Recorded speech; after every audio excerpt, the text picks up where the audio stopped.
राधे राधे। मैं आचार्य हिमांशु उपमन्यु आप सभी दर्शकों का स्वागत करता हूं कैपिटल टीवी के इस खास कार्यक्रम कालचक्र में, जहां आप सभी दर्शकों से मेरी मुलाकात होती है और हम चर्चा करते हैं सनातन धर्म से जुड़े हुए व्रत, त्योहार इत्यादि के विषय में, और साथ ही जानते हैं आने वाले सप्ताह में आपके भाग्य की स्थितियां क्या रहने वाली हैं, कितना पॉजिटिव हो सकता है और कितना निगेटिव हो सकता है, और निगेटिव हो सकता है तो क्या करके आप उस निगेटिव स्थिति को अपने लिए पॉजिटिव में परिवर्तित कर सकते हैं। क्यों?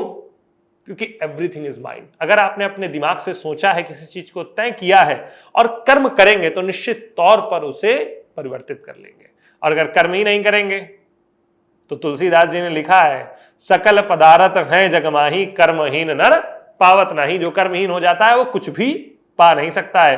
तो इसीलिए हम इस कार्यक्रम को बनाते हैं और करते हैं जिससे आप लोग इस चीज को समझ सके कि किस प्रकार के कर्मों को कर करके आने वाले सप्ताह में आप अपनी स्थितियों को सुधार सकते हैं।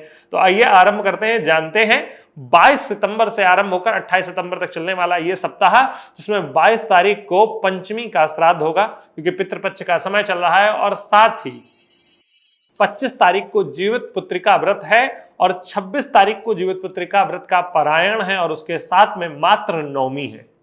मातृ नवमी जो विशेष तौर पर माताओं को समर्पित है, और किस लिए? माताओं के श्राद्ध के लिए समर्पित है। हमारे यहाँ एक दिन रखा गया जिस दिन हमें माताओं के लिए मतलब जो तर्पण श्राद्ध इत्यादि, जिनकी हमें तिथि का ज्ञान नहीं है।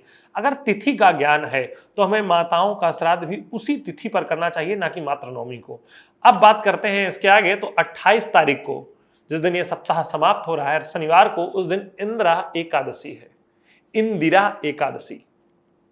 तो अब आगे बढ़ते हैं और जानते हैं कैसा रहने वाला ये सप्ताह आप सभी के लिए, किस राशि के लिए कितनी पॉजिटिव चीजें हैं और किसके लिए क्या संयम बरतने की आवश्यकता होगी।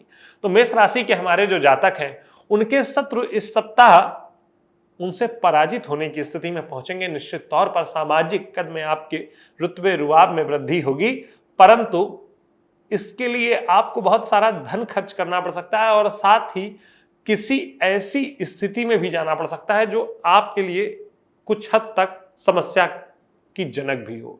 आपके मन में डर भी बन सकता है, लेकिन इस डर से बाहर निकलिए और अपने शत्रुओं पर विजय पाइए, क्योंकि ये सप्ताह आपके जीवन में निरंतर गतिशीलता का सप्ताह है। आपको इस सप्ताह आगे बढ़ते रहना होगा। अब अगली राशि वृषभ की ओर बढ़ चलते हैं। तो वृषभ राशि के जातकों के लिए यह सप्ताह भाग्य देने वाला सप्ताह है, परंतु भाग्य और सामाजिक प्रतिष्ठा को पाने की इस गति में, अपनी सफलताओं को पाने की इस गति में आपकी राशि के जातक कहीं ना कहीं अपना नुकसान करवा सकते हैं, जो आर्थिक हो सकता है और साथ ही शारीरिक भी हो सकता है। मुख्यतः आपको अपने परिवार पर दृष्टि बनाए रखनी है कि परिवार में स्थितियां आपके लिए खराब ना हो, क्योंकि अगर आपके पास अपने ही नहीं होंगे तो फिर, मेरे गुरुजी मुझसे आश्रम में कहा करते थे, क्षण त्यागे कुतो विद्या, कण त्यागे कुतो धनम, आधनस्य कुतो मित्रः, मित्रस्य कुतो सुखम। क्षण त्याग देने पर विद्या नहीं होती, कण त्याग देने पर धन नहीं होता, और बिना धन के मित्र नहीं होते, और बिना मित्रों के जीवन में सुख नहीं होता। तो अगर आपके पास कुछ भी आ जाए और आपका परिवार आपसे दूर हो जाए तो धन किसी काम का नहीं है। तो उस पर थोड़ा सा दृष्टि बनाए रखें।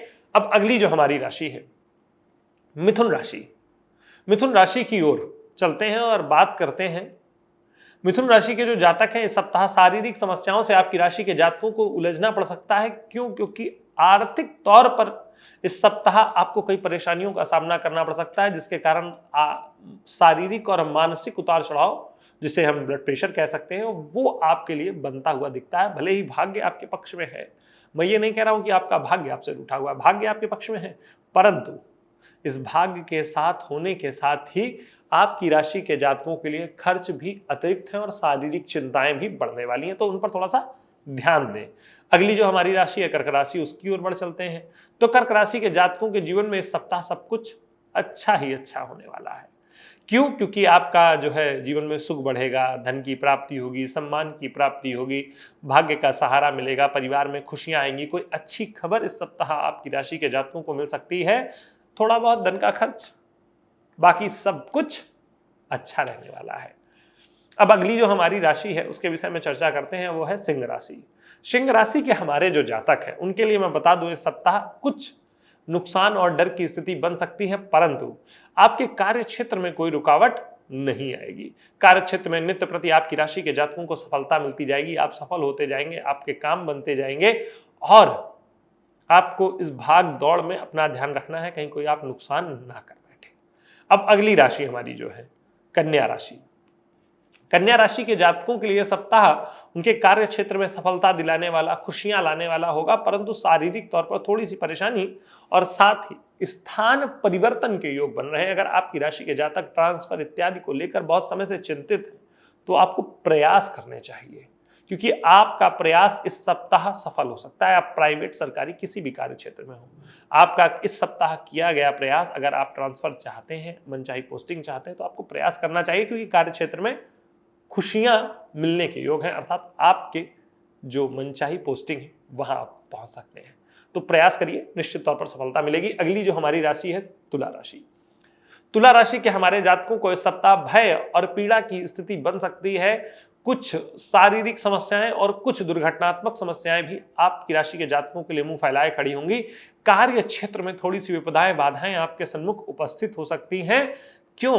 क्योंकि ये सप्ताह आपके लिए बहुत अच्छा नहीं है। हाँ, कार्य क्षेत्र थोड़ी बहुत सफलताएं आपको जरूर देगा, लेकिन फिर भी आपको समन्वय बनाकर रखना होगा अपने कार्य क्षेत्र में अपने लोगों के साथ। अब अगली राशि जो है वृश्चिक राशि। वृश्चिक राशि के जातकों के लिए सप्ताह बहुत अच्छा नहीं है। कई प्रकार की आपत्ति विपत्ति का सामना करना होगा। कई प्रकार की समस्याएं, दुर्घटनाएं भी इस सप्ताह आपके आसपास घटित होती रहेंगी। थोड़े बहुत सुख के क्षण जरूर आएंगे। ऐसा नहीं कि पूरा सप्ताह ही खराब बीतेगा, 2-2.5 दिन आपके लिए अच्छे भी होंगे, लेकिन समस्याएं अधिक रहने वाली हैं। तो आपको इस सप्ताह प्रयास ये करना चाहिए कि जितना हो सके उतना शांति और समन्वय बनाकर चलें। अगली राशि हमारी जो है धनु राशि, उसकी चर्चा करते हैं। तो धनु राशि के जातकों के लिए सप्ताह कर्म सिद्धि का सप्ताह है। आपके किए गए कर्म सिद्ध होंगे, अर्थात परिश्रम का फल मिलेगा। कर्म सिद्धि यही है, जब आपने कुछ किया तो उसका लाभ मिलना। तो निश्चित तौर पर आपको इस सप्ताह अतिरिक्त अधिक अच्छे कर्म करने का प्रयास करना चाहिए, जिससे आपकी सफलता और अधिक बढ़ सके।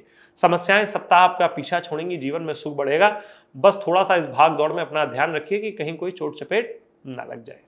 अब अगली राशि हमारी जो है मकर राशि, उसकी ओर बढ़ चलते हैं। मकर राशि के जातकों को इस सप्ताह पाप बुद्धि जो है अपनी ओर खींचने वाली है। उनकी बुद्धि में कहीं ना कहीं पाप जगह बनाने वाला है, जो उनके लिए ठीक नहीं है। जीवन में सुख बढ़ेगा, समस्याओं से पीछा छूटेगा, वो तो मुझे समझ में आता है। शारीरिक तौर पर कुछ समस्याएं भी होंगी, लेकिन पाप की ओर आकर्षण लंबे समय तक अच्छा नहीं है। और विशेषकर मकर और कुंभ राशि के जातकों के लिए तो कतई अच्छा नहीं होता। क्यों? क्योंकि आपकी राशि के जो स्वामी हैं वो शनिदेव हैं, और वो बुराई पर इतनी पैनी नजर रखते हैं जितनी पैनी कोई नहीं रख सकता। तो थोड़ा सा सावधान रहें, बुरे मार्ग की ओर ना जाएं। अब बात करते हैं अगली राशि कुंभ के विषय में। कुंभ राशि के जातकों के लिए इस सप्ताह मुख्यतः शारीरिक समस्याएं एक बड़ा विषय बनी रहने वाली हैं, क्योंकि शारीरिक तौर पर कहीं ना कहीं सप्ताह आपकी राशि के जातकों को बहुत सारी परेशानियों का सामना करना पड़ सकता है, जिसके कारण मानसिक तौर पर भी आपके लिए उलझनें बढ़ सकती हैं। हाँ, कुछ समस्याओं से आप पीछा छुड़ाने में सक्षम भी होंगे, लेकिन किस हद तक? शारीरिक तौर पर अच्छा बने रहने के लिए आपको अपनी दिनचर्या में सुधार करना होगा, साथ ही हनुमान जी का स्मरण लगातार करते रहना होगा। अब अंतिम राशि मीन की ओर बढ़ चलते हैं। मीन राशि के जातकों को इस सप्ताह यात्रा करने पर नुकसान का सामना करना पड़ सकता है। सामाजिक कद को बचाने के लिए आपकी राशि के जातक अपना नुकसान और बढ़ा सकते हैं। आपकी प्रतिष्ठा को बहुत अधिक नुकसान नहीं होगा, लेकिन आप कोई ऐसी गलती ना करें जो आपके लिए आर्थिक, शारीरिक और मानसिक समस्या का कारण बन जाए, क्योंकि तीनों ही समस्याएं इस सप्ताह आपके लिए तैयार खड़ी हैं। तो बहुत ही स्थिरता के साथ अपने सभी निर्णय लें, अपने शुभचिंतकों के साथ सलाह मशवरा जरूर कर लें। मिलते हैं अगले कार्यक्रम में, तब तक के लिए आप सभी को राधे राधे।